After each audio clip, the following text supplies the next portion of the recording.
একজন বিখ্যাত বিজ্ঞানী তিনি মহাকাশে ছিলেন, ৮ দিনের মধ্যে ঘুরে আসার কথা ছিল কিন্তু আসতে পারেননি, ৯ মাস সময় কাটিয়েছেন। সুনিতা উইলিয়ামস তিনি ফিরে এসেছেন। ফিরে এসে তিনি পৃথিবীবাসীকে হাত নেড়ে অভিনন্দন জানালেন যে আমি মরি নাই, আমি বেঁচে আছি। যখন তার সমস্ত ব্যাগপত্রগুলো পরিষ্কার করা হলো সাংবাদিকদের সামনে, সকলে দেখতে পাচ্ছে তার ব্যাগের মধ্যে তার প্রয়োজনীয় জিনিসের সঙ্গে সঙ্গে দুটো জিনিস ছিল, একটা হচ্ছে শ্রীমদ্ ভগবত গীতা, আরেকটা হচ্ছে গণেশের একটা মূর্তি। তিনি আমেরিকার মানুষ কিন্তু ভগবত গীতার সঙ্গে নিয়ে মহাকাশে গিয়েছেন। যারা বিজ্ঞান পড়ে তারা বলে ভগবান বলে কেউ নেই, যারা বিজ্ঞান বই লেখে তারা গীতা বলে নিয়ে ঘোরে। এই গ্রামের 4টে ছেলে, তারা বাইরে থাকে, কাজ টাজ করে। তারা 4 জনে মিলে সাহায্য সহযোগিতা করে আজকে আমাকে আপনাদের এই স্থানে নিয়ে এসেছে। তার মধ্যে 2টি ছেলে আসতে পারে নাই, তারা এখনো বিদেশেই আছে। এবং আজ থেকে 540 বৎসর পূর্বে কলিকালের মাটিতে শ্রীকৃষ্ণ চৈতন্য মহাপ্রভুর শুভ আবির্ভাব। মানুষের দরজায়, মানুষের সাজে, মানুষের বেশে ভগবান গিয়ে দাঁড়িয়েছেন মানুষের সম্মুখে। জীব নিত্য কৃষ্ণ দাস ইহা ভুলি গেল, মায়া পিশাচি জীবের গলেতে বান্ধিল। কৃষ্ণ নাম কর জীব আর সব মিছে, পলাইবার পথ নাই দেখো জম আছে পিছে। দেখবেন যেইখানে কীর্তন হয়, যখন কীর্তনের আসরে গিয়ে আমরা কীর্তন করবার জন্য দাঁড়াই, শুধু আমি নয়, প্রত্যেকটি কীর্তনিয়ার ক্ষেত্রেই বলছি, যেখানে ভাগবত পাঠ হয়, যখন পাঠক এসে হরিনামের আসরে বসে, দেখবেন একটা কথা বলে, প্রায়শই শোনা যায়, কানে আসে, যেইখানে হয় নাম সংকীর্তন সেটাই শ্রীধাম বৃন্দাবন। এটা আমরা বলে থাকি। তা এখন এই কথাটা বললে যারা কীর্তন শোনবার জন্য ছুটে এসেছে তারা হাত তুলে হরিধ্বনি দিল, মায়েরা উলু দেয়, কারণ বৃন্দাবনে বসে তো আর অন্য কিছু করা যায় না। বৃন্দাবন শোনা মাত্রই একেবারে হাত উঠে গেল। মুসলমানদেরকে দেখেন না, মক্কা মদিনা শোনা মাত্রই একবারে ওদের মন আনন্দে ভরে যায়। সেই রকমই বৃন্দাবন বলা মাত্রই সনাতন ধর্মের মানুষদের মন একবারে আনন্দে ভরে যায়। এখন আমার গ্রামেও তো কীর্তন হয়, আমিও তো শোনার জন্য গিয়ে বসি। সব সময় যে আমি বক্তা হয়ে দাঁড়াবো এর তো কোনো মানে নেই, মাঝে মাঝে শ্রোতাও হতে হয়। আমার বাবা বলতেন, যদি গাইতে চাও ভালো গান, আগে তৈরি করবে ভালো কান। কান যদি ঠিকঠাক তৈরি করতে না পারো, ভালো গান গাইতে পারবে না। যে মায়েদের সবসময় ঝগড়া শোনার অভ্যেস, তারা লতা মঙ্গেশকরের গান ভালোবাসে না, বলে দূর ঝগড়া হয়নি, কেমন লাগতেছে শুনতে, খালি খালি খালি খালি ব্যাপার। কানটা একবার যদি খারাপের দিকে চলে যায় না, ওকে ভালোর দিকে টেনে আনা খুব মুশকিল। শুধু কান নয়, জীবনের প্রত্যেকটা অঙ্গ প্রত্যঙ্গ যদি একবার খারাপের দিকে চলে যায়, জীবনে দুটো জিনিসকে সারিয়ে তোলা খুব মুশকিল। কি জানো? একটা হচ্ছে নষ্ট হয়ে যাওয়া গাড়ি, আর একটা হচ্ছে নষ্ট হয়ে যাওয়া নারী। এই দুটোকে পুনরায় সঠিক পথে ফিরিয়ে আনা এ বড় যন্ত্রণা। যে গাড়ি একবার ডান দিক থেকে বাঁ দিকে টাল নিচ্ছে, ওকে আপনি যতই মিস্ত্রির কাছে নিয়ে যান, 6 মাস ঠিক থাকবে, আবার টাল নেবে, ও তো গোড়া থেকে খারাপ হয়ে গেছে। আর যে নারী একবার খারাপ দিকে চলে যায়, মানে পা বাড়ায়, তাকে আপনি যতই তুলসী পাতা দিয়ে ধুয়ে টুয়ে আবার ঘরে তুলুন না কেন, টানটা থেকে যায়, ওই বাম দিকে টেনে নেওয়ার মতো আর কি। ঠিক তেমনি ভাবে মানুষের জীবনে খারাপের প্রতি আকর্ষণটা সবসময় বেশি থাকে একটু। আজকে আমি আপনাদের এখানে আসার সময় পথে জুলপিয়া পেরিয়ে এলাম, তো চায়ের দোকানে যত ভিড় দেখলাম, মিষ্টির দোকানে অত ভিড় নেই। চায়ের দোকানে ভিড়টা একটু বেশি দেখা যায়। কেন? ওখানে গেলে একটু কথা টথা বলা যায়, আড্ডা টাড্ডা দেওয়া যায়, একটু গল্প করা যায়, এক কাপ চা নিয়ে আধ ঘন্টা সময় কাটানো যায়। কিন্তু মিষ্টির দোকানে তো আর সেটা হবে না। প্যাকেটে করে দোকানদার ভরে দিয়ে টাকাটা দেওয়ার সঙ্গে সঙ্গে বলবেন সাইড হন, পিছনে খদ্দের দাঁড়িয়ে আছে। তা আপনি আলোচনা করবেন কার সঙ্গে?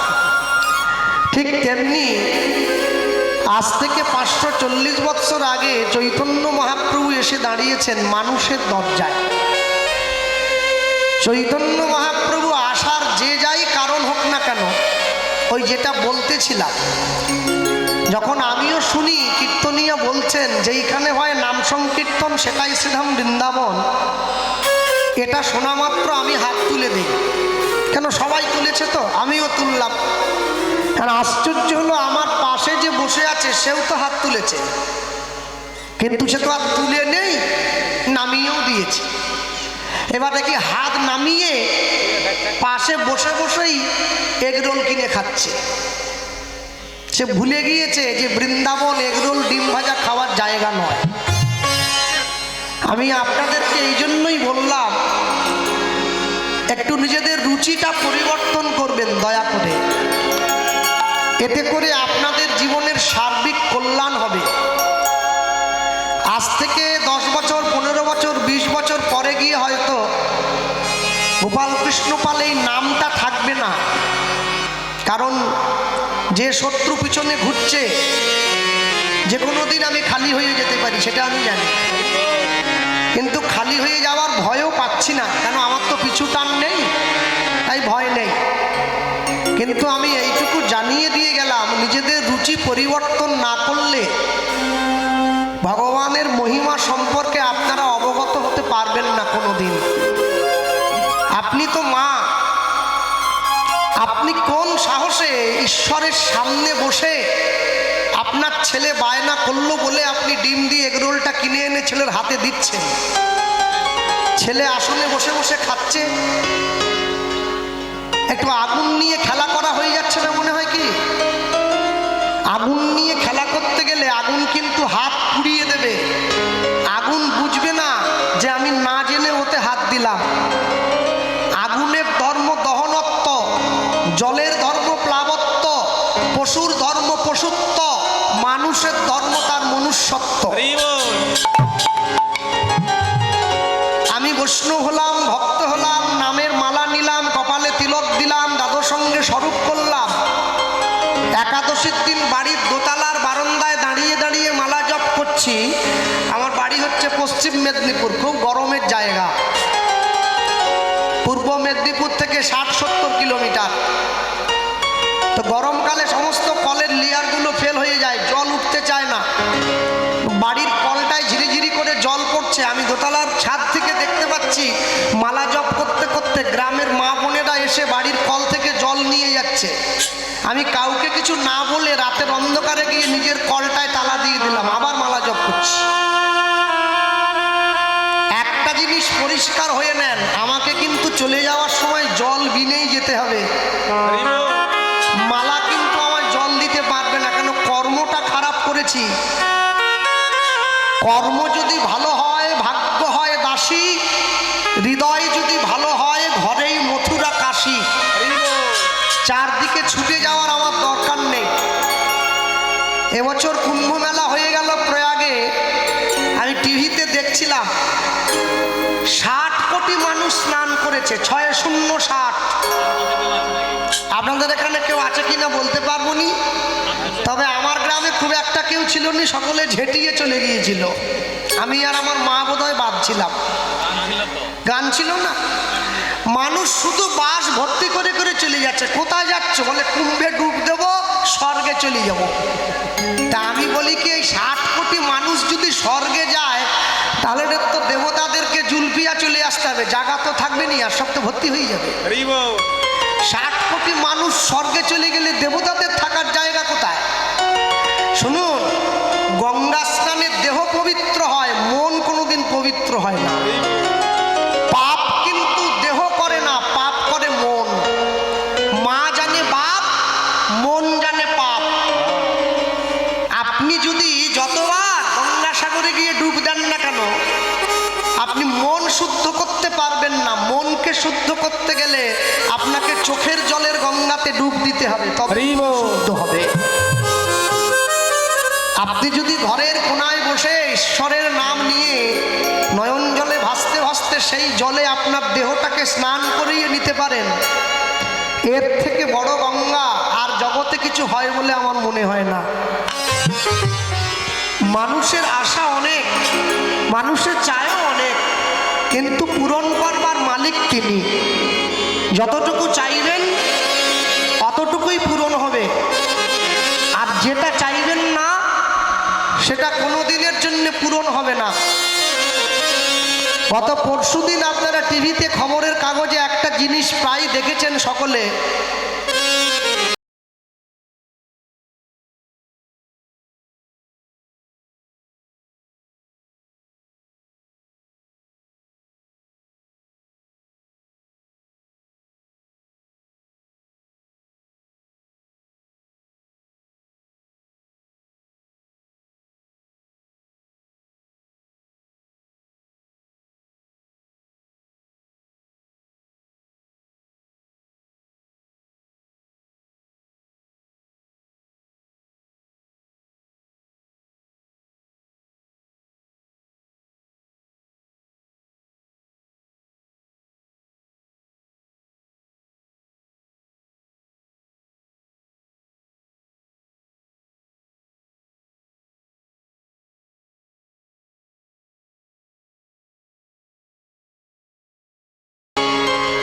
এটাই হচ্ছে আমাদের দৃষ্টিভঙ্গির তফাৎ। যারা আমেরিকার থেকে ইসকনে আসে, হরে কৃষ্ণ বলতে পারে না, বলে হরে কৃষ্ণ। বলতে পারে না তবু বলে, আর যাদের বলার কথা যারা পারে তারা একবারের জন্য বলে না। আমি এই রুচিটা বদলের কথা একটু বলছিলাম। জীবনে যদি রুচির পরিবর্তন করতে না পারেন তাহলে জীবনে কিন্তু বড় দুঃখ নেমে আসবে। রাবণ মরে যাওয়ার পরে মন্দোদরী যখন ছুটে এলো নিজের স্বামীর মৃতদেহের কাছে, রামচন্দ্র গিয়ে মন্দোদরীর পায়ে প্রণাম করছে। মা, মন্দোদরী উঠে দাঁড়িয়ে রামচন্দ্রকে বুকে জড়িয়ে ধরলেন। তুমি আমার স্বামীর হত্যাকারী, তুমি আমাকে প্রণাম করলে কেন? বলে কেন করলাম জানো? তুমি যখন ছুটে এসেছো তোমার স্বামীর কাছে, তোমার ছায়াটা আমার পায়ের উপরে পড়েছে। তুমি তো মা, তাই আমি সন্তান হয়ে তোমাকে সম্মান জানালাম। মন্দোদরী রামকে বুকে জড়িয়ে ধরে বলছেন, এর জন্যই তুমি ভগবান, জগতের আর কেউ সেই তকমাটা পায় নাই। সনাতন ধর্মের মানুষ হিসেবে যারা জন্ম নিয়েছেন, সব সময়ের জন্য জানবেন আপনার বিনতা, আপনার বিনয় আপনার শিক্ষা নির্দেশ করে দেয়, আপনার সংস্কারকে নির্দেশ করে দেয়, আপনার আচরণ আপনার পরিবারকে নির্দেশ করে দেয়, আর আপনার বন্ধুত্ব প্রীতি আপনার চরিত্রকে নির্দেশ করে দেয়। তাই জীবনে যা কিছু করবেন, যা কিছু করলেন, সবার আগে যদি সম্ভব হয় একটু নিজের রুচিটার পরিবর্তন করবেন দয়া করে। যে গ্রামে হরিনাম হচ্ছে, যে গ্রামে কীর্তন হচ্ছে, আমি একবারও বলবো না সেই গ্রামের লোক আমিষ খাবে না, কিন্তু আমি এইটুকু বলতে চাই যে কদিন গ্রামে হরিনাম হবে, সেটা একদিন হোক চাই দুদিন, এই দুটো দিন আপনারা বাড়িতে হোক, নিজেদের ঘরে হোক, দোকানে হোক, আমিষ খাওয়াটা বন্ধ রাখুন। এতে গ্রামের মানুষের কল্যাণ হবে, এতে আপনাদের সকলের কল্যাণ হবে। আমি তো আপনাদের দক্ষিণ 24 পরগনায় আসলেই শুনি, দাদা আজ আমাদের ভাত হবে না। কেন? আজ আমাদের হরিনাম। ও, ভাত হবে না। আর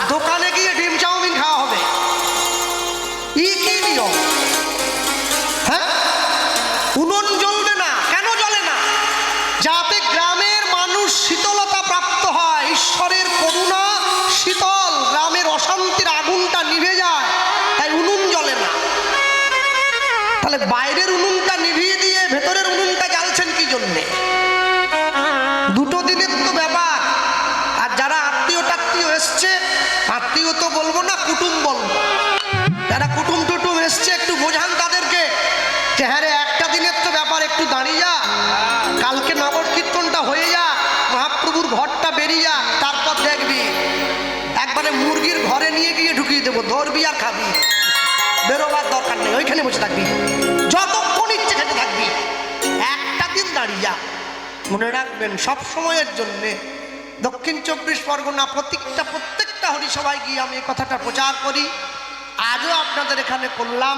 যারা জ্ঞানীগুণীজন বসে আছেন, কমিটির বয়স্ক বৃদ্ধজন আছেন, তারা আমার কথাটা একটু বিচার করবেন। ভক্তমণ্ডলী, ভক্তিমতী মায়েরা, চলুন। এই যে চৈতন্য মহাপ্রভুকে আপনারা দেখছেন, যে মহাপ্রভু দুটো হাত তুলে দাঁড়িয়ে আছেন, খালি গায়ে, গায়ে কোনো পোশাক পরেননি, একটা সাদা ধুতি পরেছেন, একটা উত্তরী নিয়েছেন। চৈতন্য মহাপ্রভু সুভাষচন্দ্র বসুর মতো হাত বাড়িয়ে ঘোড়ার পিঠে চেপে মানুষকে বলেননি give me blood I shall give you freedom, তোমরা আমাকে রক্ত দাও আমি তোমাদের স্বাধীনতা দেবো। তিনি সুকান্ত ভট্টাচার্যের মতো গালে হাত দেননি, বিবেকানন্দের মতো পাগড়ি পরেননি, তাকিয়ে দেখুন খালি গায়ে আছে। কেন বলুন তো? চৈতন্য মহাপ্রভুই কলিযুগের মানুষকে প্রথম আত্মসমর্পণ করতে শিখিয়েছিলেন এইভাবে হাত তুলে। দুটো হাত না তুললে আত্মসমর্পণ হয় না। রাম হাত তুলে নেই, কৃষ্ণ হাত তুলে নেই, নারায়ণ হাত তুলে নেই, বিষ্ণু হাত তুলে নেই, মহাপ্রভু হাত তুললেন। কেন বলুন? একটাই কারণ, মহাপ্রভু জানতেন আত্মসমর্পণ না করলে কলিযুগের জীব কোনোদিন নিস্তার পাবে না, তাই আত্মসমর্পণ করতেই হবে। 144 ধারা যেখানে জারি হয়, পুলিশ নিয়ম করে দিয়েছে হাতটা তুলে যেতে হবে, নামালেই গুলি করে দেবে। এই যে হাত তুলে থাকা চৈতন্য মহাপ্রভুকে যিনি আমাদের মাঝে এনে দিয়েছেন, আমরা তার কথা আজকে শুনছি। হরিসভায় বসে যার কথা শুনবো, তিনি আমাদের এই পাড়ের এই বাংলার মানুষ নয়, তিনি ওই বাংলার মানুষ, যাকে আপনারা বাংলাদেশ বলেন। আগে তো একসঙ্গে ছিল, 71-এর মুক্তিযুদ্ধের পরে ভাগ হয়েছে, ওটা বঙ্গদেশ, এটা পশ্চিমবঙ্গ বা ভারতবর্ষ। এই যে দুটো জায়গা ভাগ হয়ে গেল, এই বাংলাদেশের ফরিদপুর জেলার কাঞ্চনপল্লী গ্রামের এক বিধবা মায়ের 11 বছরের ছোট ছেলে, যার নাম হচ্ছে বাসুদেব দত্ত, বৈষ্ণব হয়েছে। 11 বছরের ছেলে মায়ের কাছে গিয়ে প্রশ্ন করছে, মা আমায় বলতে পারো কোথায় গেলে গৌর পাওয়া যায়? মা বলছে, খোকা ভারতবর্ষে নবদ্বীপ বলে একটা জায়গা আছে, পশ্চিমবঙ্গের মধ্যে পড়ে, তুই যদি নবদ্বীপে যেতে পারিস গৌর পেলেও পেতে পারিস। শুরু থেকে লীলা মাধুর্য গাইছি, অনেক বড় আছে, বলতে হবে, অনেক কথা বলার আছে। মায়ের চরণে প্রণাম করে ছেলে আসছে গৌর খোঁজার জন্যে। লীলা মাধুর্য পরম বৈষ্ণব মহাজন শ্রীল বাসুদেব দত্ত ঠাকুরের শ্রী গৌরাঙ্গ। মায়ের চরণে প্রণাম করে ছেলে চলে আসছে, রাস্তায় যাকেই দেখছে তাকেই বলছে, আমায় বলুন না কোথা গেলে গৌর পাই? ওই মহাজন লিখছেন, বলি গোরা গুনে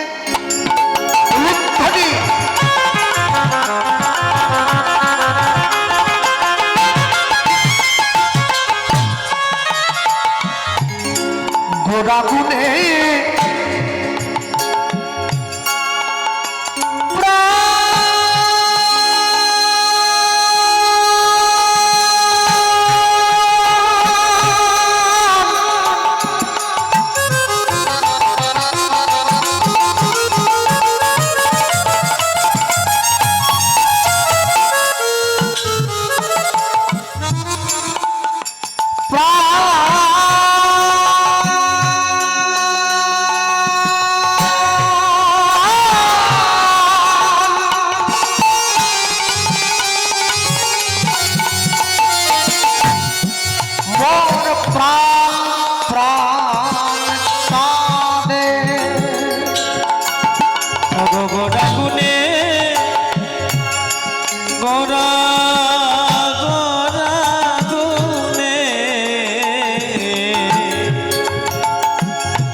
আমি কি বুদ্ধি করিব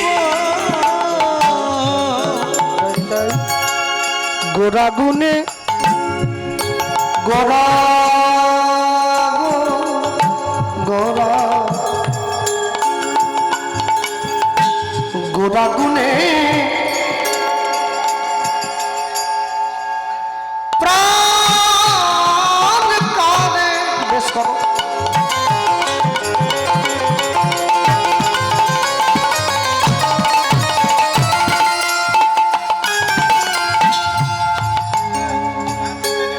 আমি কি বুদ্ধি করিব অগোগোড়া গুনে প্রাণ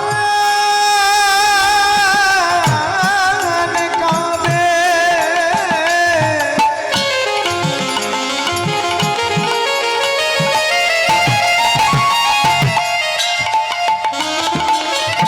আমি কি বুদ্ধি করিব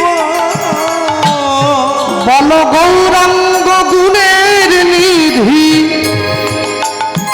আমি কোথায় গেলে পাবো বল গৌরাঙ্গ গুণের নিধি আমি কোথায় গেলে পাবো আমি গৌরাঙ্গ গুণের নিধি আমি কোথায় গেলে পাবো বল গৌরাঙ্গ গুণের নিধি আমি কোথায় গেলে পাবো আলি কোথা গেলে পাবো বলো আমি কোথায় গেলে পাবো বলো আমি কোথায় গেলে পাবো বলো আমি কোথায় গেলে গোটা কমাও পাবো বলো আমার মন বড় ব্যাকুল হইল আমি কোথায় গেলে পাবো বলো শুধু দুনয়নে আসে জল আমি কোথায় গেলে পাবো বলো আমার চিত্ত বড় ব্যাকুল হইল কোথায় গেলে পাবো বলো অগো উপায় তোমরা বলে দাও গো আমি কোথায় গেলে পাবো বলো বলে গৌর বিহনে মন চঞ্চল হইল কোথায় গেলে পাবো বলো শুধু দুনয়নে আসে জল নিতাই গেলে পাবো গৌর বলো দুনয়নে আছে কোথায় গেলে পাবো বলো দুনয়নে আছে আমি কোথায় গেলে পাবো বলো অগো গৌরাঙ্গ গুণের নিধি কোথায় গেলে পাবো আমি গৌরাঙ্গ গুণের নিধি কোথায় গেলে পাবো কারোর যদি বাড়িতে টিভিতে ছবি না আসে তাকে টিভির মিস্ত্রির কাছে যেতে হয় কলের মিস্ত্রির কাছে গেলে টিভিতে ছবি আসে না মুদিখানার জিনিস শেষ হয়ে গেলে মুদিখানার দোকানদারের কাছে যেতে হয় সবজির দোকানে গেলে মুদিখানার জিনিস পাওয়া যায় না ভগবানের সঙ্গে সাক্ষাৎ করতে গেলে ভক্তের কাছে যেতে হয় অভক্তের কাছে গেলে ভগবান পাওয়া যায় না আপনি যেখানে সেখানে গিয়ে যাত্রার কাছে ঈশ্বরের খোঁজ করবেন আপনি পাবেন না আগেকার দিনের বয়স্ক লোকেরা মেয়ে দেখতে গেলে মেয়ের বাড়িতে গিয়ে ছেলের বাড়ির লোক মেয়ের মাকে বলতে একটা কড়াই আর খুন্তি নিয়ে আসুন তো আমাদের মেদিনীপুরের দিকে বলতো বলে কেন কড়াই খুন্তি দিয়ে কী করবে আনুন না এবার শুধু কড়াই আর খুন্তিটা মেঝেতে রেখে দিয়ে মেয়েকে বলতো মা একটু খুন্তিটা নাড়ো তো ও কড়ার মধ্যে খুন্তি নাড়া দেখলেই বোঝা যায় রান্নায় কতটা পটু আদৌ পারবে না সব কেটে কুচিয়ে ফেলবে ওটা মানুষ জানতো আমরা তো জানি না বয়স্কদের মুখে শুনেছি ছোটকালে তা তা এখন তো আর সে প্রথা নেই। এখন তো বিয়ে করতে যাওয়ার আগেই মেয়ের বাবা বলে দেয়, আমার মেয়ে কিন্তু রাঁধতে পারবে নি, জামাই তোমাকে কিনে খেতে হবে। হ্যাঁ, সারা জীবন পাউরুটি খেতে খেতে জামাই আর মেয়ে পাউরুটির মতো হয়ে পড়েছে। মাঝখানটা ফোলা, পিছনটা পুড়িয়ে গেছে, যে কোনো মুহূর্তে গলিয়ে পড়বে, শেষ। হ্যাঁ, মায়ের হাতের আটার রুটির যে স্বাদ, ও পাউরুটিতে পাওয়া যায় না। জগতে যে জিনিসটা ভালো হয় তার বিজ্ঞাপনের দরকার পড়ে না। একলা হয়ে তোমার জন্য দাঁড়িয়েছিলাম গলির কোণে, ভাবি আমার মুখ দেখাবো, মুখ ঢেকে যায় বিজ্ঞাপনে।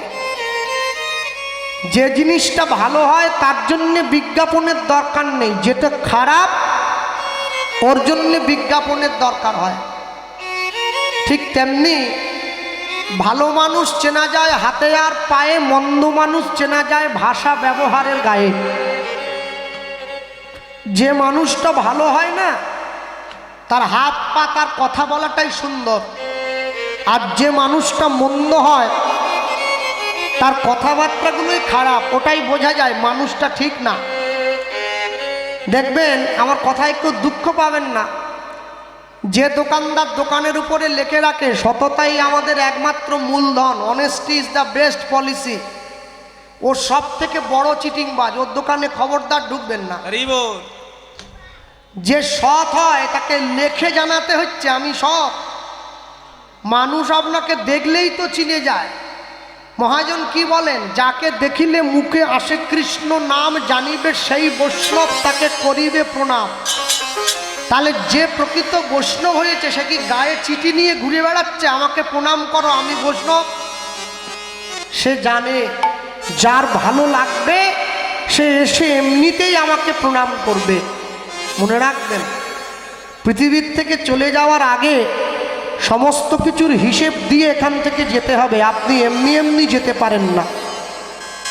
এতক্ষণ পর্যন্ত যাদেরকে ধরে ধরে প্রশ্ন করছে এক দুই করে, কেউ বলতে পারছে না। কে বলে কে গৌর, কোথায় বাড়ি, কোথায় থাকে, চিনি না, জানি না, বলতে পারবো না। এই বলতে বলতে বলতে বলতে যে খাবে চিনি তাকে যোগায় চিন্তামণি। ভক্তের সঙ্গে দেখা হয়ে গেছে, ভক্তের কাছে গিয়ে দাঁড়িয়ে বলছে, আপনি আমায় বলতে পারেন কোথায় গেলে গৌর পাওয়া যায়? সেই ভক্ত ছেলেটাকে কাছে ডেকে বলছে, বাবা এইটুকু ছোট্ট ছেলে, তুমি কোথার থেকে এসছো তা তো জানি না, কিন্তু তুমি আমায় বলো গৌরের সঙ্গে তোমার কি দরকার? আগে সেটা তো আমি আপনাকে বলবো না, যার সঙ্গে দরকার তার সঙ্গেই কথা বলবো। আপনি শুধু আমায় বলুন কোথায় গেলে গৌর পেতে পারি। বলে শোন এদিকে, এই যে মেঠো পথটা দেখছিস, মাটির রাস্তা, হ্যাঁ এই মাটির রাস্তা দিয়ে সোজা চলে যাবি, একটা গ্রাম পড়বে, যে গ্রামের পাশ দিয়ে গঙ্গা বয়ে গেছে ওই গ্রামটার নাম নবদ্বীপ, ওইখানে গৌর আছে। তাহলে তো ডায়মন্ড হারবারের পাশ দিয়েও গঙ্গা বয়ে গেছে, তাহলে কি ডায়মন্ড হারবার নবদ্বীপ? ডায়মন্ড হারবারে গঙ্গার পাড়ে বসে তো মেয়েরা সিগারেট খায়, নবদ্বীপে খায় নাকি? বলে না, সেটা কেন হতে যাবে? তাহলে এমন একটা কিছু পরিচয় বলুন যেটা বললে ঝট করে চিনিয়ে নিতে পারবো। বলে যে গ্রামের প্রত্যেকটি মানুষের মুখে, কি ছেলে কি মেয়ে কি নারী কি পুরুষ, সবার মুখে গৌরের নাম শুনতে পাবি, সেই গ্রামটার নামই নবদ্বীপ। যারা বৃন্দাবনে গিয়েছেন যদি যান দেখবেন, বৃন্দাবনের মুসলিম যারা না, তারাও পর্যন্ত বলে রাধে রাধে। এখানেই বোঝা যায় ওরা বৃন্দাবনের মানুষ। হ্যাঁ, আগে আগেতে তো রিক্সাতে কোনো হর্ন ছিল না, রাধে রাধে বললে সাইড হয়ে যেত। এখন তো রিক্সা নেই, টোটো উঠেছে, টোটোতে হর্ন আছে, কিন্তু যাদের টোটো পুরনো হয়ে গেছে ওরা হর্ন রাখে না, ওরা আপনার কাছে এসে চেঁচিয়ে বলে রাধে রাধে, বললেই পিছনের সামনের লোক ভাবে টোটো আসতেছে, সরে যেতে হবে। ওটা বৃন্দাবনের পরিচয়।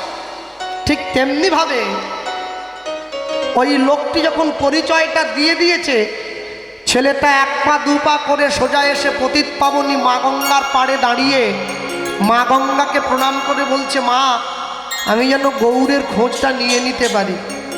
ঠিক এমন সময় দেখতে পাচ্ছে একজন বয়স্ক লোক এই পথেই আসছে গঙ্গা স্নান করার জন্যে। আচ্ছা, মাথা নেড়া, মাথায় একটা শিকা আছে, আর ওই ডোর কৌপিন বহির্বাস পড়া আছে, মুখে গৌরের নাম। ও বুঝে নিয়েছে এই তাহলে গৌরের ঘরের লোক, একে ধরতে হবে। হ্যাঁ, আমি তো সবসময় বাড়ি থাকি না কীর্তনের জন্যে, মাঝে মাঝে আমি বাড়ি যাই না, কিছু লোক আসে, ছাদ থেকে দেখি স্যুট বুট পরা আছে, গলায় একটা টাই ঝোলানো, হাতে একটা ব্যাগ। আমার মা বলে ওই দেখ এলআইসির লোক আসছে। দেখে বোঝা যায় এলআইসির লোক। যদি তাও বুঝতে কষ্ট হয়, ওরা আপনার সামনে বসে আপনাকে এমন করে বোঝাবে যেন আমি বেঁচে থাকার থেকে মরে গেলে লাভ বেশি। বোঝাচ্ছে দাদা একবার যদি বইটা করেন না, আপনি মরে গেলে নমিনি 40 লাখ। ওরে আমি যদি মরে যাব টাকা দিয়ে কি করব? যে টাকা আমি ভোগ করতে পারবো না। যার নামে নমিনি আছে, নাম আমি আর বলছি নি, যার নামে নমিনি আছে সে না হলে 40 লাখ নিয়ে আরেকটা গোপাল কৃষ্ণ পাল খুঁজে নিবে, আমার কি হবে? পাগলেও নিজের ভালো বোঝে, মানুষ তো তাও বোঝে না। বাবাজি আসছে তো এই পথে গঙ্গা স্নান করার জন্য, আর মুখে বলতে বলতে আসছে। এমনি এমনি কি বলে? হ্যাঁ, মুখে বলতে বলতে চিৎকার করতে করতে আসছে। ওই তাকিয়ে দেখো, ওই ওই যে ছেলেটা কান পেতে শুনছে, গাছের গোড়ায় বসে আছে, গাছের গোড়ায় বসে শুনতে শুনতে আসছে, কান পেতে শুনছে। কি বলছে তাকিয়ে দেখো না, গৌরে এলো রে সোনার নদী যায় উলুধ্বনি, হরির ধ্বনি শব্দ শোনা যায় গৌরে নদী। ওই তো গৌরে নদী। একটু হাত তোলা যাবে, একটু তালি দেওয়া যায়। গৌরে নদে সোনার নদিয়া উলুধ্বনি, হরির ধ্বনি শব্দ শোনা যায় গৌরে নদে। ওই তো গৌরে নদী, সোনার নদী গায়, উলুধ্বনি হরির ধ্বনি শব্দ শোনা যায় নদের গৌরে নদী। গৌরে নদে সঙ্গে নিতাই এলো রে, ওই না গৌরে নদী সঙ্গে নিতাই এলো রে। গৌরে নদে সঙ্গে নিতাই এলো রে। মায়ের হাত নামিয়েছে কারা? আমি সব সময় বলবো নি, হাত যদি নামা যাওয়ার সময় কমিটিকে বলে যাব লক্ষ্মীর ভান্ডার পাবেনি। লোক আমি সুবিধের নয়, তুলে থাকো। গৌরে লোভে সঙ্গে নিতাই লোভে উলুধ্বনি, গৌরে নদী সঙ্গে নিতাই এলো রে। গৌরে নদী সঙ্গে নিতাই এলো রে। গৌরে লোভে সোনার নদিয়া উলুধ্বনি, হরির ধ্বনি শব্দ শোনা যায় গৌরে লোভে। ওই তো গৌরে নদী সোনার নদী গায়, উলুধ্বনি হরির ধ্বনি শব্দ শোনা যায় মোদের গৌরে নদী। কে কে তোরা নাম নিবি রে ছুটে ছুটে আয়, একে তোরা নাম নিবি রে ছুটে ছুটে আয়। প্রেম জীবের লাগি নিতাই গৌর আপনে বিলায়। প্রেম জীবের লাগি নিতাই গৌর আপনে বিলায়। প্রেম কলসে কলসে ঢালে তবু না ফুরায়। প্রেমে কলস কলসি ঢালে তবু না পুরায়। প্রেম কুল ভাঙিয়া ঢেউ আসিয়া লাগলো গোড়ার পায়। প্রেমে কুল ভাগিয়া ঢেউ আসিয়া লাগলো গোড়ার পায়। ওই তো গৌরে লরে সোনার নদিয়া উলুধ্বনি, হরির ধ্বনি শব্দ শোনা যায় মোদের গৌরে লরে। ওই তো গৌরে সোনার নদী গায়, উলুধ্বনি হরির ধ্বনি শব্দ শোনা যায় মোদের গৌরে নদী। ওই তো গৌরে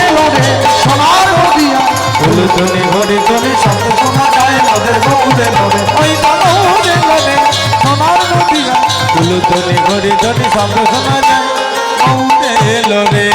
আরে বলো ভাই শ্রীকৃষ্ণ চৈতন্য মহাপ্রভু কি জয় পরম দয়াল নিতাই চাঁদ কি জয়। নিতাই গৌর প্রেমানন্দ করিব নিতাই গৌর। হরি করিব। বাবাজি এক পা দুপা করে এই পথেই তো আসছে, আর যেই এক পা দুপা করে কাছে এগিয়ে এসছে ছেলেটা লুকিয়ে বসেছিল, ঝাঁপ দিয়ে গিয়ে পায়ে পড়ল। এই কে রে? এক্ষুনি পড়ে যেতাম। ছাড় ছাড় ছাড়, পা ছাড়, পা ছাড়, ওরে পা ছাড়, পড়ে যেতাম, পা ছেড়ে দে। অনেক করে বলার পর যখন ছেলেটা কোনো মতোই পাটা ছাড়ছে না, এবারে বাবাজি একটু রেগে গেল, ক্রোধান্বিত হয়ে বলে উঠল, চোরের মতো পাটা জড়িয়ে ধরলি, পাটা ছাড়। যেই চোর বলে দিয়েছে পাটা ছেড়ে দিয়ে উঠে দাঁড়িয়ে বাবাজির দিকে আঙুলটা বাড়িয়ে বলছে, মুখ সামলে কথা বলো। হ্যাঁ, তুই না বলে বিনা দোষে আমার পা জড়িয়ে ধরলি, আমায় আবার মুখ সামলে হ্যাঁ, তুমি বিনা দোষে পরের বাড়ির ছেলেকে চোর বলছো, এত বড় সাহস তোমায় দিল কে? বাবাজি বলে, ওরে তুই তো দেখি চোরের মায়ের বড় গলা রে। হ্যাঁ, মিথ্যে কথা বলে পায়ে পড়লি, কোথায় মাথা নিচু করে থাকবি, তা না আবার উঁচু গলায় চোপা করছিস। বেশ করেছি বলেছে, আবার বলবো, তুই চোর, তুই চোর, তুই চোর। এই তিনবার যেই চোর বলেছে, এইবার ছেলেটা আস্তে আস্তে করে বাবাজির সামনে গিয়ে বলে উঠছে, আসলে কি জানেন তো, এর দোষ কিন্তু আপনার না। আপনি যে আমাকে চোর বলছেন না, এর দোষ আপনার নয়, এর দোষ আপনার রক্তের। আমার চল, আমার রক্ত তুলছে। হ্যাঁ, এই তুই তুই আমাকে চিনিস? তুই আমি কে? তুই আমার জানার দরকার নেই। যে নিজে যেমন সে অন্যকে মনে করে তেমন, যার যেমন ভাব তার তেমন লাভ, যার যেমন কান তার কানে ঢোকে তেমন গান। যে লোকটা ট্রেনে উঠে টিকিট কাটেনি, টিটি শুধু ওর কাছ দিয়ে ঘুরছে, বলে স্যার আপনি ওদিকে, বলে না ওদিকে যাবো না, তোমারটা আগে দেখো, তোমাকে দেখেই আমার চোর মনে হচ্ছে। যে টুগলি করে স্কুলে গেছে, মাস্টার ওর কাছে চেয়ার নিয়ে এসে বসেছে, বলে স্যার আপনি বাকিদের দেখবেন, বলে তুই লেখ না, বাকিদের কথা তোকে ভাবতে কে, তুই তোরটা ধর। স্যার তো জানে ও চোর, ও চোখ মুখ বলতেছে ও চুরি করে এসেছে।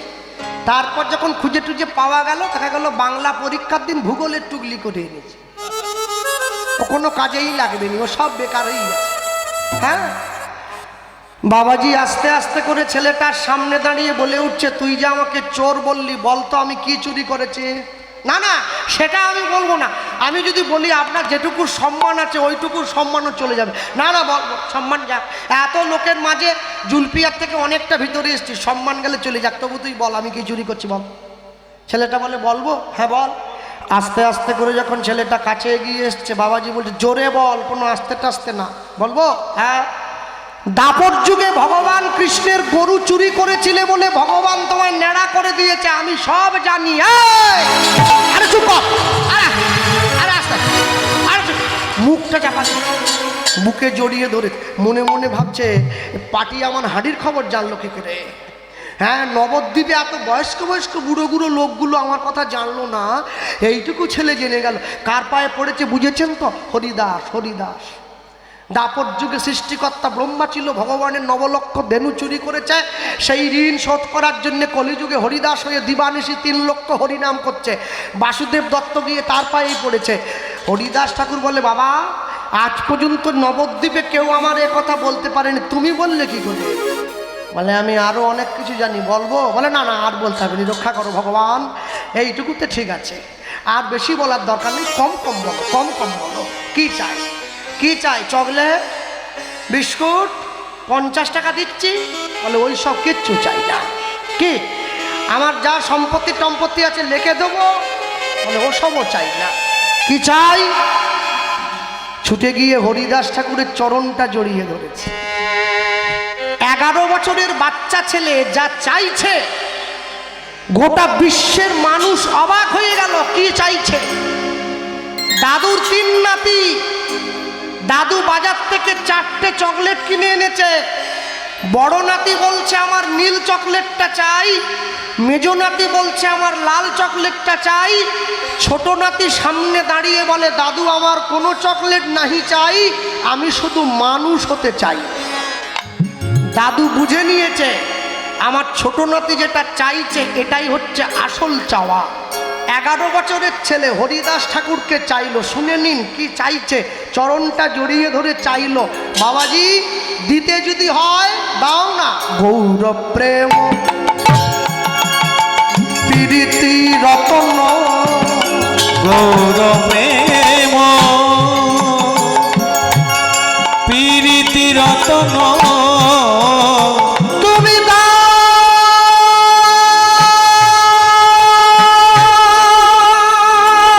তুমি দাও,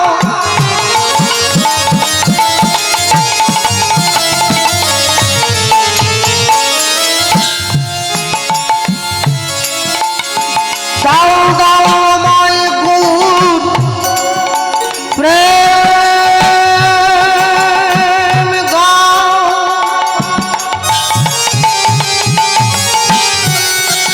আমায় গৌর প্রেম দাও, আমায় গৌর প্রেম দাও,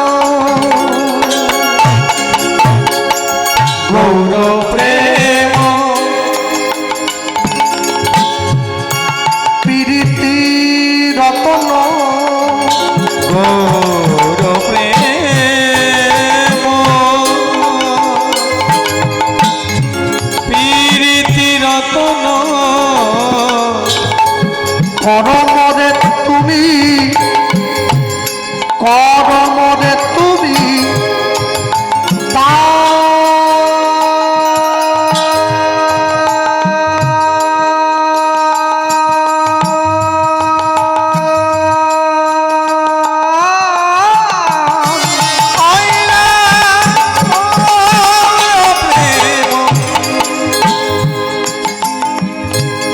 প্রীতি রতন, তুমি মনে করো, তুমি মনে করো,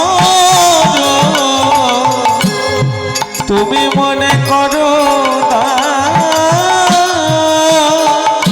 ও গো বাসনা পুরাও, মোর আশা মিটাও, রাখো গো বৈষ্ণবের সম্মান, ভগবাসনা পুরা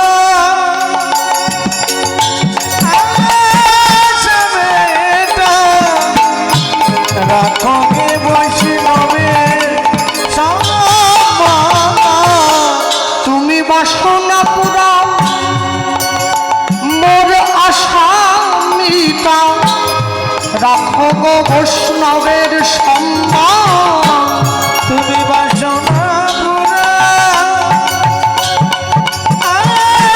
আশা মিটা, রাখো গে বৈষ্ণবের সম্মান, তুমি কৃপা করে দান করো হে, তুমি কৃপা করে দান করো গে, ও গো গৌর প্রেম আর ভক্তি সম্পদ, তুমি কৃপা করে দান করো গে, বলি তুমি দিলেও গৌর দিতে পারো, তুমি কৃপা করে দান করো গে, ও গো বৈষ্ণব যদি আমায় করুণা করো, কৃপা করে দান করো গে, বলি গৌর তোমার ভজনের সম্পদ, কৃপা করে দান করো গে। দেওয়া যায় না, দেওয়া যায় না। রামকৃষ্ণদেবের শিষ্যের নাম কি? গিরিশ। রামকৃষ্ণদেবকে গিয়ে বলছে ঠাকুর তোমার নাম তুমি ফিরিয়ে নাও।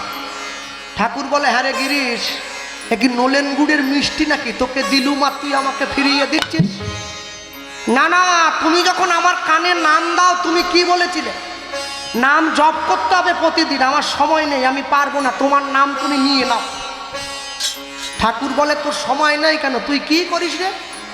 বলে, সকাল থেকে উঠে বাজার করা, চা খাওয়া, একটু দোকানে যাওয়া, রোজগারের চিন্তা করা, তারপরে দুপুরবেলা খাওয়া দাওয়া, তারপরে একটু ঘুমানোর ব্যাপার আছে, বিকেলবেলা একটু বন্ধু বান্ধবদের সঙ্গে আড্ডা দেওয়া, তারপরে যাত্রা থিয়েটারে রিহার্সেলে যেতে হয়, তারপরে সন্ধেবেলা ঘরে এসে লেখালেখি করতে হয়, রাত্রিবেলা খেয়ে দিয়ে যখন ঘুমোতে গেলাম, শুয়ে যখন তোমার নাম করব, আমার স্ত্রী আমায় এসে বলে, আমায় একটু আদর করো। তাহলে তুমি আমায় বলো, তোমার নাম কখন করব? রামকৃষ্ণ দেব বলে, এ তো বড় চিন্তার বিষয়, সত্যি তুই খুব ব্যস্ত। এই কি যেন বললি রাত্রিবেলা? রাত্রিবেলা কি খেলাম? না না, তারপর খেয়ে গিয়ে বিছানায় শুয়ে পড়লাম, তারপরেরটা কি বললি বল? বলে, তোমার বৌমা শুধু বলে, আমায় একটু ভালোবাসো, দুটো প্রেমের গল্প করো, আমায় একটু আদর করো। বলে, আদর করতে করতে নাম করবে। হরি বল। হ্যাঁ, আত্মেন্দ্রিয় প্রীতিবাঞ্ছা তারে বলে কাম, কৃষ্ণেন্দ্রিয় প্রীতি ইচ্ছা ধরে প্রেম নাম। যখন নিজের স্ত্রীর সঙ্গে সময় কাটাবি না, এই জড়জাগতিক দেহ ভোগ সুখ, এ তো আধ ঘন্টা, 1 ঘন্টা, 2 ঘন্টার ব্যাপার। তারপরে কি করবি? তখন নাম করবি। গিরিশ ছুটে গিয়ে রামকৃষ্ণের চরণটা জড়িয়ে ধরেছে, ঠাকুর আমার অন্যায় হয়ে গেছে, আমি এভাবেই নাম করব। ওই জন্য বাসুদেব দত্ত বলছে, তুমি দিলেও গৌর দিতে পারো উলুধ্বনি, কৃপা করে দান করবে। বলি গৌর তোমার